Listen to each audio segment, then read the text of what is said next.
Thank you for clicking on the YouTube channel, Nerds in the Hood.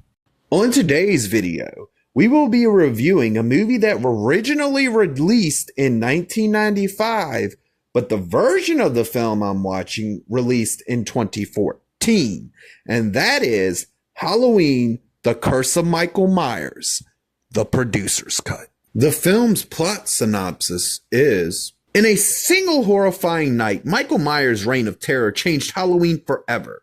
Now, 6 years after he was presumed dead in a fire, Michael has returned to kill again, and this time there is no escape.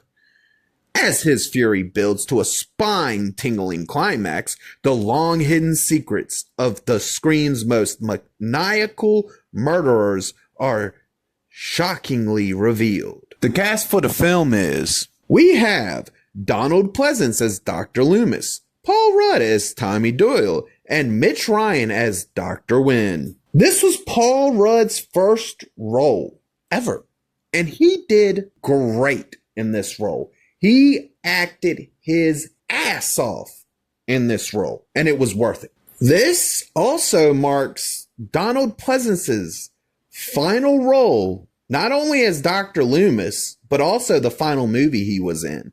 And yet again, this man delivers amazingly. They also kind of got rid of the crazy Loomis that was in the previous film and brought him back down to basic Loomis, and I prefer that. I can't speak on the theatrical cut of the film because I haven't seen the theatrical cut, but the producer's cut of this film definitely has some what the fuck were you thinking moments that really go some very strange and unnecessary and uncomfortable places. This film ended up being the last of the Cult of Thorns story, and it tries to wrap up some of the things that they started in Halloween 4 and some of the things that they set up in Halloween 5, but some of the things just don't really get payoffs. This time, instead of using the original John Carpenter theme, they kind of remixed it, and it's okay. It was better when Carpenter did it, but they wanted to do something new with the theme song, and it was okay. Now, this is one of them films where they try to add more stuff to the lore and build on the lore,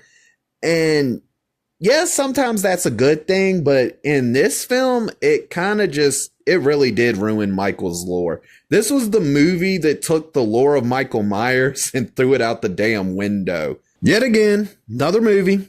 Michael Myers doing the same things he's always does. We got nothing new or original to add to the character. He just does his usual thing. It's at its usual level. It's not disappointing. It's Mikey being Mikey. I don't know what it is about Salt Lake City, Utah, but yet again, they shot this film there on location. And yet again, by doing this, it helps the film feel grounded and adds to the realism of it. The movie does have some good emotional moments in it.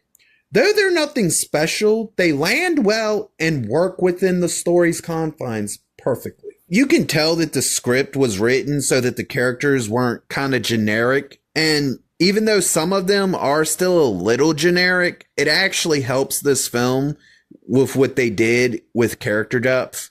Even though it's not very deep, it does work. We got some really good kills in this film with some really great effects to help sell those kills. The film's soundtrack doesn't really stand out that much as anything special, but it does work. Another movie, another Mikey mask, and this one looks okay. It's nowhere near as good as the original, but we all know at this point the original was a fluke. So they somehow managed to accidentally find the perfect Halloween mask in the original film and then try to chase that every film after. And yes, we get some good ones, we got some bad ones, and this one's okay. The movie has some really good atmosphere and some really great tension.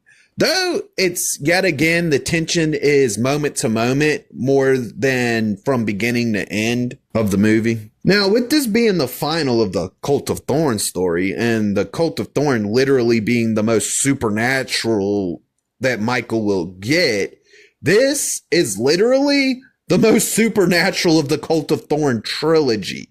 This is the one that takes the supernatural, jacks it up to 11, and then breaks the damn knob off. Without spoiling the film, I want to say that there are a few things in this film that don't make any damn sense and don't really add up at all. But it doesn't really take away from the film, but it does do some things that you'll sit there and you'll be like, how the fuck did that work? Now, just to let y'all know, this is the end of what I call the Dr. Loomis saga, which consists of the original Halloween film, the second Halloween film, 4, 5, and this film. And the reason I call it the Loomis saga is because he is the one consistent in all of these films. So for this universe under my channel, it is the Loomis saga. This movie has some really cool standout kills in it, and a lot of that's thanks to the fact that I actually get to see the kills happen, but there are a few that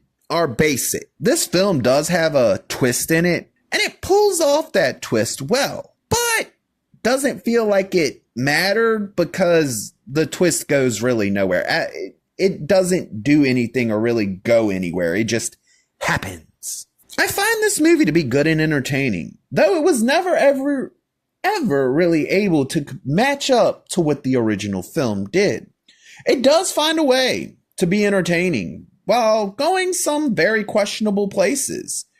I've not watched the theatrical cut due to the reason that whenever they release a film and it's a director's cut or a producer's cut or an extended cut, I see those films as being the true version of the film, or what the director truly envisioned or producer truly envisioned in this case.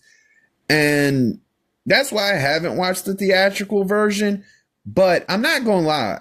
I am very curious to see what the differences are in between the producer's cut and the original theatrical cut, which also shows how good that this movie is to the fact that I actually want to see what are the differences between the two versions of the film. This film receives the rating of, I'm actually entertained. If you liked the video, please click the thumbs up. If you disagree or agree with me, please leave a comment. And if you really want to see more of me, please hit that subscribe button.